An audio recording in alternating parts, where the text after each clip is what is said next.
ত্রিপুরার উদয়পুর রাজবাড়ি।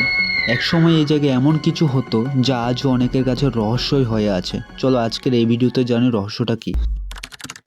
ত্রিপুরা উদয়পুর শহরে এক টিলার উপর অবস্থিত এই রাজবাড়ির শ্রেষ্ঠ রাজা ছিলেন মহারাজা ধন্যমাণিক্য, শেষ রাজা ছিলেন বীর বিক্রম কিশোর মাণিক্য।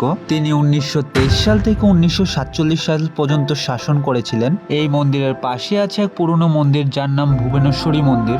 এই মন্দিরকে ঘিরে প্রত্যেক বছর এই জায়গায় একটা মেলা অনুষ্ঠিত হয়। এই মন্দিরকে ঘিরে লোককথা শোনা যায় এখানে নরবলি হতো, কিন্তু সেটা আজও ইতিহাসের পর্দায় লুকিয়ে আছে।